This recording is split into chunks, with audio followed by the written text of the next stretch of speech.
आवाज रिकॉर्ड नहीं होती। हम सर को बोल दें, वो कर लेंगे। बास्केटबॉल से रिलेटेड हम जो टर्म्स की बात कर रहे थे, फर्स्ट टर्म मैंने बात की है, रिपीट इसलिए कर रही हूँ कि लेक्चर रिकॉर्डिंग पे मैंने अभी लिखा है रिकॉर्डिंग पे बास्केट से के जो कि इसके बैकबोर्ड्स होते हैं पोस्ट के साथ लगे होते हैं, उनके साथ जो लोहे का रिंग होता है और उसके साथ जो बास्केट होती है जाली से लगी होती है, उसके ऊपर मुश्तमिल इस चीज़ को बास्केट कहते हैं। ब्लॉकिंग जब हम इंडिविजुअली या फिर जो है वो दूसरे खिलाड़ी के खेल को रोकने की कोशिश करते हैं तो इसको ब्लॉकिंग कहते हैं। चार्जिंग ये होता है कि इंडिविजुअली इनफरादी तौर पर जो है जब कोई किसी के कंट्रोल में बॉल है और बेशक उसके कंट्रोल में बॉल नहीं है, उसको धकेलते हैं या ऐसी कोई हरकत करते हैं जिससे उसके बॉडी टच होता है, उसके साथ जाकर लगते हैं, जाकर गिरना, बेशक वो गिरता है या नहीं गिरता, इस अमल को चार्जिंग कहते हैं। डबल फाउल जब दो मुखालिफ खिलाड़ी एक साथ फाउल करते हैं, बैक वर्क फाउल करेंगे तो हम इसे कहेंगे डबल फाउल। डेड बॉल क्या होता है? जी मैम ये चार्जिंग में दानिस्ता तौर पर ही टकराएंगे तो हम कहेंगे कि ये चार्जिंग है। गैर दानिस्ता तौर पर अनकॉन्शियसली हो जाएगा ना वो तो जब आप कॉन्शियसली जानबूझकर अगले को चोट लगाने की गर्ज से और इस नीयत से कि वो गेम अगर बॉल उसके कंट्रोल में है तो उसके कंट्रोल से निकल जाए या फिर वो अगर परफॉर्मेंस उसकी लो हो जाए तो ये चार्जिंग होगा।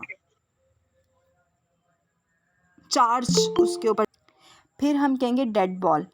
जब ड्यूरिंग गेम बॉल कंटिन्यू होती है तो उसको हम कहते हैं कि प्ले बॉल, ठीक है। अब और जब बॉल जो है वो खेल का हिस्सा नहीं होती है, वो किन सूरतों में डेड बॉल होती है?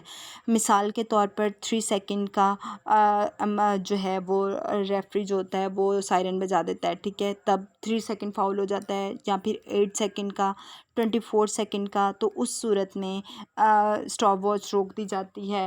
तो इस सूरत में अगर ऐसा फाउल हो जाता होता है, बॉल कंटिन्यू नहीं होती या फिर बॉल जो है वो साइड लाइन से बाहर चली गई है, तो इसको जब बॉल गेंद का हिस्सा नहीं होती, खेल का हिस्सा नहीं होती, तो हम उसको उसके लिए एक टर्म यूज़ करते हैं डेड बॉल। एक टर्म यूज़ होती है ड्रिबलिंग, जो कि शायद आप लोगों के पेपर में भी क्वेश्चन था कि ड्रिबलिंग किस से रिलेटेड है। तो बॉल को जो कि हाथों से पुश करते हुए ज़मीन के साथ आगे की तरफ बढ़ते हैं, तो बॉल को ठप्पा देकर आगे की तरफ बढ़ना जो है वो ड्रिबलिंग कहलाता है। डिस्क्वालीफाइंग फाउल। अब डिस्क्वालीफाइंग फाउल क्या होता है कि ऐसा फाउल जिसकी बिना पर उस प्लेयर को डिस्क्वालीफाई कर दिया जाता है, मतलब ना अहल करार दे दिया जाता है, वो उस गेम का हिस्सा नहीं रहता। ये मेजर फाउल होते हैं और माइनर फाउल होते हैं।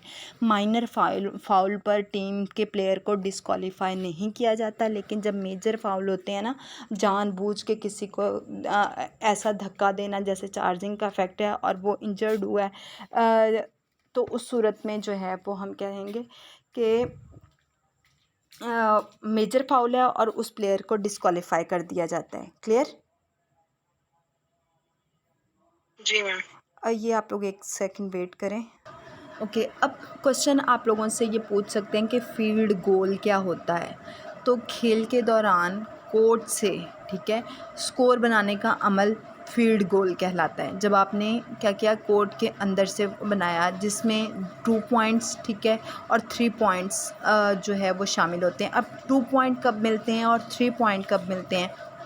जो कि रिस्ट्रिक्टेड एरिया के बाहर डी लगी होती है, उस डी के अंदर से गोल करेंगे तो 2 पॉइंट्स मिलते हैं, और उस 2 पॉइंट एरिया भी उसे कहा जाता है। और उस डी के बाहर से अगर आप रिंग करते हैं और डायरेक्ट आकर बॉल जो है वो बास्केट में गिरती है, रिंग होता है, तो उस सूरत में आपकी टीम को 3 पॉइंट अवार्ड किए जाते हैं, 3 पॉइंट मिलते हैं।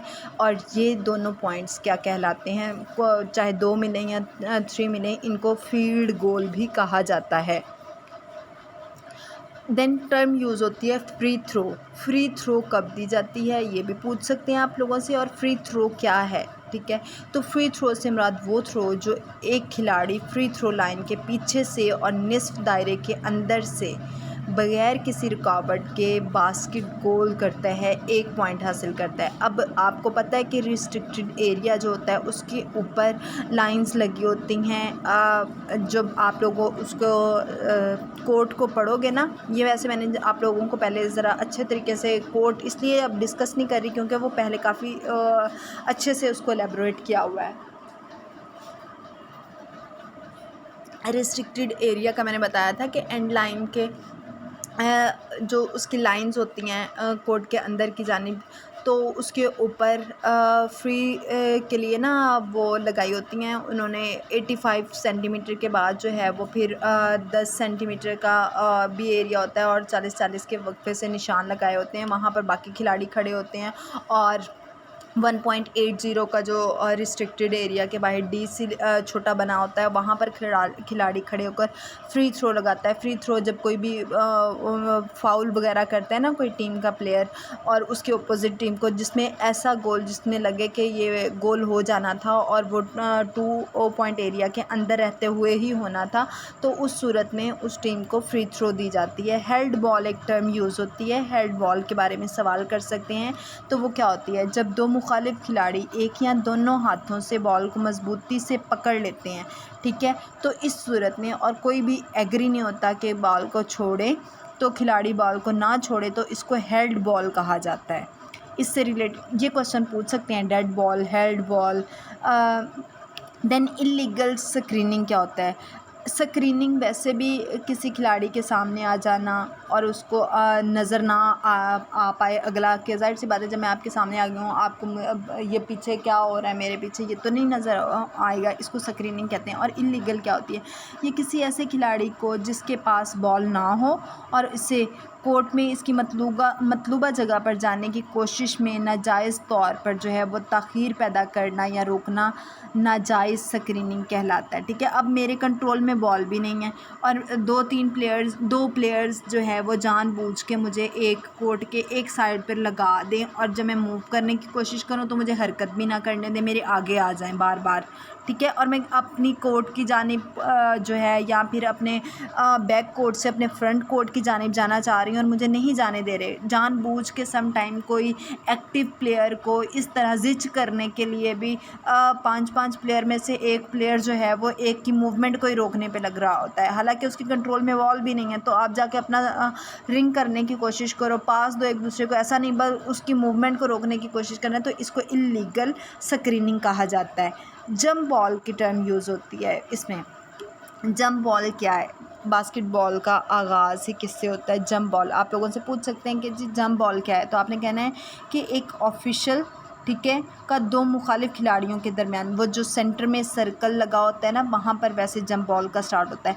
तो जब वो ऑफिशियल दो मुखालिफ खिलाड़ियों के दरमियान बॉल को उछालने का अमल जो है, जिसमें बॉल को ऊपर की जानिब उछालता है और वो बॉल वापस जाकर ऊपर जाकर वापस नीचे आती है और फिर दोनों में से जो पहले खेल ले और उसके कंट्रोल में आ जाए, तो ये तो होगा कि वो अमल कैसे होता है। लेकिन जंप बॉल किसे कहते हैं? तो वो उछालने के अमल को जंप बॉल कहते हैं। क्लियर? देन मल्टीपल फाउल्स क्या होते हैं? मल्टीपल फाउल्स जैसा कि नाम से पता है कि काफ़ी सारे मिलाप जो है मिक्सचर होगा, तो मल्टीपल फाउल्स वो फाउल जिनमें एक ही टीम के 2 या 2 से ज़्यादा खिलाड़ी किसी मुखालिफ खिलाड़ी से तकरीबन बैक वक्त ज़ाती फ़ाउल का इर्तिकाब करें, इसे मल्टीपल फाउल्स कहते हैं। जैसे कि मैंने किसी इवन के गेम के दौरान किसी के ऊपर थूक देना भी फ़ाउल है, ठीक है, उसको टांग फंसा कर गिरा देना भी फ़ाउल है, किसी को कोहनी मार देना भी फ़ाउल है, नाखून मार देना ये भी फ़ाउल है। तो कोई पर्सनल फ़ाउल, दो खिलाड़ी अलग अलग फ़ाउल जो है वो एक ही टीम के दो खिलाड़ी किसी मुखालिफ टीम के एक खिलाड़ी पर बैक वक्त उसको फ़ाउल का इर्तिकाब करें पर्सनल फ़ाउल का, तो इसको मल्टीपल फ़ाउल कहते हैं। पर्सनल फ़ाउल क्या होता है? जैसे तो ज़ाती फ़ाउल खिलाड़ी वो फ़ाउल होता है जिसमें इसका मुखालिफ खिलाड़ी के जिस्म से टकराए, ख्वाह बॉल खेल में हो या साकिन हो, मतलब ड्यूरिंग प्ले गेम में हो या डेड बॉल हो, तो आप अपने मुखालिफ से टकराते हैं जाकर जानबूझ के, जाहिर सी बात है, तो इसको हम कहते हैं पर्सनल फ़ाउल। एक टर्म यूज़ होती है पिवट। जैसा कि हमारा पिवट जॉइंट है, हमारी बॉडी का कौन सा जॉइंट है जिसे हम पिवट जॉइंट कहते हैं?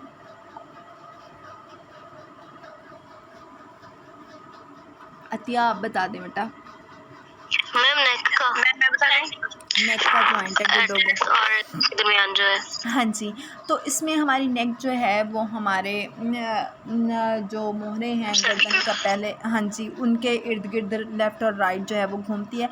तो जब पिवट एक टर्म यूज़ होती है बास्केटबॉल के अंदर, जब हम एक पाँव पर अपना वज़न रखते हुए अपनी बॉडी को दूसरी जानिब घुमा लेते हैं, ठीक है। एक आप मिसाल के तौर पर एग्ज़ाम्पल मैं इसमें क्या दूँगी, आप खड़े हों, ठीक है, दोनों पाँवों पे पहले खड़े होंगे और फिर एक पाँव ज़मीन पर ही रहेगा, उसका पंजा, और दूसरे को अपनी बॉडी को घुमा लें, उस पंजे के बेस के ऊपर घूम जाएं अपनी बॉडी को, तो इसको पिवट कहते हैं। जैसे हमारा जॉइंट जो है वो गर्दन का गर्दन अपनी जगह पर अटैच रहती है और कभी लेफ़्ट कर लेते हैं अपनी नेक को और कभी राइट कर लेते हैं। तो खेल के दौरान जब खिलाड़ी बॉल को पकड़कर किसी एक पाँव को मजबूती से, ठीक है, अब वो किसी एक पाँव को, जाहिर सी बात है जैसे हमारी गर्दन अपनी जगह पे अटैच है, तो मजबूती से ज़मीन पर रखते हुए अपने दूसरे पाँव से किसी भी सिमत या एक बार या मुतअद्दिर बार जो है, मतलब वन टाइम या मोर देन वन टाइम अपनी बॉडी को लेफ़्ट राइट रोटेट करता है, तो वो पाँव जो है जो इस वक्त ज़मीन के साथ अटैच होता है, जमा हुआ होता है, इससे पिवट फुट कहा जाता है, ठीक है। घूमने के अमल को पिवटिंग कहते हैं। इसी तरह एक टर्म यूज़ होती है पुशिंग। जिस्म के किसी एक हिस्से के साथ इनफरादी राब्ता इस वक्त होता है जब कोई खिलाड़ी मुखालिफ खिलाड़ी को ज़ोर से इसकी जगह से हिलाता है या हिलाने की कोशिश करता है। अब देखो कि मिसाल के तौर पर आप अपनी जगह पे थे, मैं अपनी जगह पे थी, लेकिन जो है जिस्म की किसी मैंने शोल्डर मार जो है वो, ठीक है, कंधे के ज़रिए से दूसरे को धक्का देने की ज़ोर से कोशिश की, और ताकि वो अपनी जो उसकी पोजीशन है वो चेंज हो जाए, वो उस साइड पर हो जाए, ठीक है, तो इसको पुशिंग कहते हैं। टेक्निकल फ़ाउल कौन से होते हैं? ये एक फ़ाउल है जिसमें खिलाड़ी के मुखालिफ खिलाड़ी के साथ जो है किसी किस्म का ज़ाती टकराव नहीं होता, बल्कि गेम ऑफिशियल की हिदायत के सरेहन हुक्म अदवली, मतलब उसके जो इंस्ट्रक्शंस दी गई होती हैं। आप इसमें टेक्निकल फ़ाउल ये है कि आपने जानबूझकर बॉल को बाहर फेंक दिया, ठीक है, जानबूझकर आपने बॉल जो है, आपको पता था कि 24 सेकंड्स हो गए हैं और आपने अटेम्प्ट नहीं की, आपने बास्केट नहीं की। इवन कि 24 सेकंड के अंदर अंदर जब बॉल आपके कंट्रोल में आ गई तो उसका तो ये है ना कि आपने रिंग करना ही करना है, लेकिन आप फिर भी नहीं करते। आपको पता भी है कि 24 का ऑपरेटर जो है वो सायरन दे देगा, लेकिन आप फिर भी नहीं करते। तो जब इस तरह के बार बार आप ये काम करें और 8 सेकंड के अंदर अपना बैक कोर्ट ना खाली करें, इवन कि रिस्ट्रिक्टेड एरिया के अंदर चले गए हैं, बॉल लेकर 3 से 4 कदम जो है 3 कदम से ज़्यादा लेने की आपको अलाउ ही नहीं है, और बॉल लेकर आराम से वॉक स्टार्ट कर दी है, तो ये चीज़ें क्या हैं? ये टेक्निकल फ़ाउल होंगे। इससे आप दूसरे को नुकसान नहीं पहुंचा रहे, लेकिन फ़ाउल तो कर रहे हैं ना, जो कि गेम का एक रूल है, उसके जो है वो ख़िलाफ़ है, तो इसको टेक्निकल फ़ाउल भी कहते हैं। मज़ीद टेक्निकल फ़ाउल्स जो आपकी बुक के अंदर हैं उनको भी आप लोगों ने अच्छे तरीके से याद कर लेने हैं। थ्रो कहते हैं बॉल को एक हाथ से या दोनों हाथों से जो है वो पकड़कर हम जैसे पास देते हैं, उसको हम थ्रो करना कहते हैं, ठीक है। बास्केट की जानिब फेंकना, उछालना, इसको थ्रो करना कहते हैं। ट्रैवलिंग, जब खिलाड़ी किसी भी सिमत में जो है खिलाफ ज़ाब्ता बॉल को अपने हाथ में पकड़ते हुए आगे बढ़े, ये अमल जो है वो ट्रैवलिंग कहलाता है। अब यहाँ पर क्या है, बॉल को ड्रिबल नहीं करते हुए जा रहे। बास्केटबॉल का रूल ये है कि आपने मूव करना है बॉल को अपने कंट्रोल में रखते हुए, तो ड्रिबलिंग करनी, आपने ज़मीन के ऊपर बॉल को पुश करते जाना है हाथों की उंगलियों से, पैरों से, और वो बॉल जो है वो ऊपर की जानिब आएगी। देन ड्रिबल करते हुए आपने मूव करना है। 3 कदम से ज़्यादा कदम नहीं ले सकते। लेकिन अब जब आप बग़ैर ड्रिबल किए, ठीक है, आप बॉल पकड़ी और आराम से अपने एक साइड एंड लाइन से दूसरी लाइन पर जो है वो भागते हुए जा रहे हैं, तो ये अमल क्या है, ये आपका ट्रैवलिंग कहलाता है, जो कि फ़ाउल है, अलाउ नहीं है बास्केटबॉल के अंदर। होल्ड करना, बॉल को जो है वो पकड़ लेना मजबूती से। तो ये मुखालिफ खिलाड़ी के साथ ऐसी बेज़ाब्ता शख्सी टकराव जो कि इसकी आज़ादी हरकत पर असरअंदाज होती है या जिस्म के किसी भी हिस्से से हो सकता है। तो जब आप क्या करते हैं, होल्ड करना, पकड़ लेना, आप अपने मुखालिफ खिलाड़ी की हरकत को कंट्रोल करते हैं। ज़ाहिर सी बात है, आप उसको होल्ड करने की कोशिश कर रहे हैं ना, वो उसकी मूवमेंट को कंट्रोल करने की कोशिश कर रहे हैं। बेशक फ़िज़िकल टच कर रहे हैं उसको या नहीं कर रहे, लेकिन कॉन्शियसली जो है वो उससे उसकी मूवमेंट को कंट्रोल करने की कोशिश करते हैं, तो उसको होल्डिंग कहते हैं। देन मैंने कहा था फिम्बल एक टर्म यूज़ होती है, खिलाड़ी के हाथ से अगर बॉल जो है वो हादसाती तौर पर निकल जाती है, ठीक है। मिसाल के तौर पर मैं ड्रिबल कर रही थी, लेकिन मेरे कंट्रोल से बॉल जो है वो निकल गई, या मैं पास करने लगी थी लेकिन अभी मैंने पास किया नहीं था, लेकिन मेरे स्किप हो गई बॉल मेरे हाथ से ना, जिसकी वजह से वक्ती तौर पर बॉल इसके कब्ज़े में ना रहे, लेकिन और मैंने मेरे हाथ से वो बॉल निकल गया और मैंने वो उसका कंट्रोल दोबारा से हासिल कर लिया। मिसाल के तौर पर मैं ड्रिबल कर रही थी, 2 ड्रिबल्स मैंने उसको किया, और तीसरे में मैंने ड्रिबल किया, लेकिन वो ना मेरे हाथ से निकल के 2 कदम बॉल ना 2 रोल करके आगे चली गई, लेकिन कोई और बॉल को पिक ना कर सका, बॉल को उठा ना सका, किसी और के कंट्रोल में ना गई, और बॉल मैंने दोबारा अपने कब्ज़े में कामयाबी से ले ली। तो ये चीज़ जो है वो फिम्बल कहलाती है बास्केटबॉल के अंदर। देन शूट करना क्या है कि खिलाड़ी की जी सिंबल मैम FUMBLE है या क्या इसकी स्पेलिंग? FUMBLE। अच्छा, फिम्बल, ठीक। हाँ जी, फिम्बल। जैसे कंबल नहीं लिखते, काफ की जगह पे फे लगा दो। जी, आगे समझ।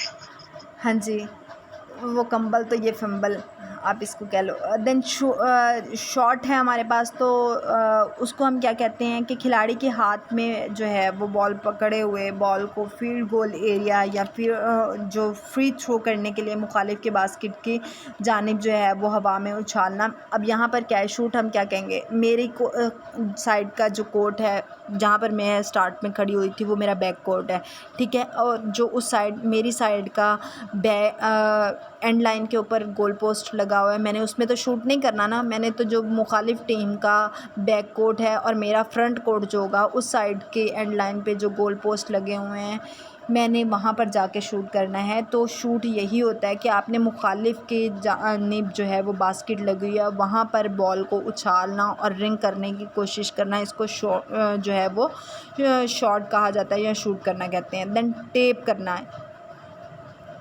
इवन के इसमें खिलाड़ी जो है वो बॉल को हाथ से हल्का सा ज़र्ब लगाकर फील्ड गोल करने के लिए मुखालिफ की बास्केट में डालने की कोशिश करते हैं, तो इसे टैप करना या टेप करना कहते हैं।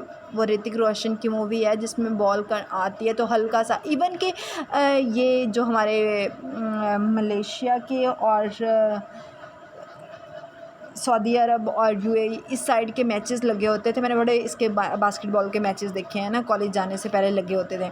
तो वो क्या कर रहे होते थे कि सम टाइम पे बॉल को शूट किया हुआ दूसरी टाइम पे दूसरी दफ़ा ना बॉल को हल्का सा टच करते थे और बॉल जो है वो रिंग हो जाता था, ठीक है। अब वो डी के अंदर रहते हुए करते थे, 1 पॉइंट उन्हें मिल जाता था, इसमें दूर से शूट नहीं किया जाता था। तो इसमें जिसमें बॉल को हल्का सा ज़र्ब लगाने पर, हल्का सा टच करने पर फील्ड गोल एरिया हो जाता है, मुखालिफ की साइड पर आप रिंग कर लेते हैं आसानी से, तो इसे टेप करना कहते हैं।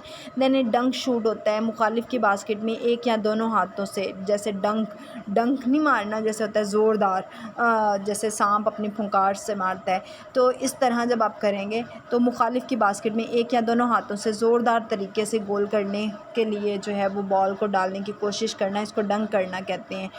टेप और डंक का भी जो है वो फील्ड गोल एरिया के लिए जो है वो कोशिश जो है वो तस्वुर किया जाता है। ये तो हैं इन शॉर्ट छोटी सी टर्म्स जो कि मैंने आज बास्केटबॉल से आप लोगों के साथ शेयर की हैं, लेकिन इसमें मज़ीद जो है वो आप लोगों ने निखार लेकर आना है, ये गेम को आप लोगों ने अच्छे तरीके से करना है, क्योंकि इसमें जो क्वेश्चंस मुझसे, मैं अभी बता देती हूँ, मुझसे क्वेश्चन उन्होंने किया था रिस्ट्रिक्टेड एरिया क्या होता है। हाँ जी मैम, ये डंक दोबारा बता दें।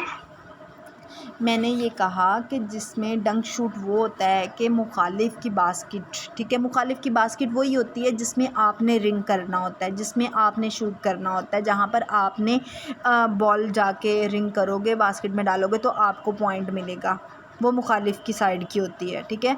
तो उसमें एक या दोनों हाथों से जब ज़ोरदार तरीके से आप गोल करने की कोशिश करते हैं ना,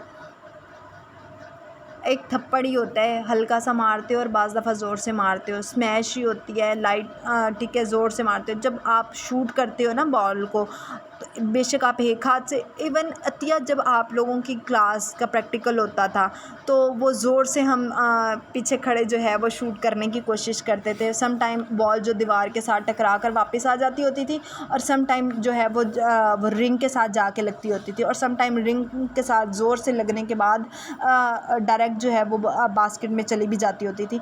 जब आप या आपका साथी पूरे एनर्जेटिक होकर, एक पास होता है जो हल्का सा आपने किया, ठीक है, एक होता है ज़ोरदार, जब आप ज़ोरदार तरीके से गोल करने की कोशिश करते हैं तो उसको डंक शूट कहते हैं।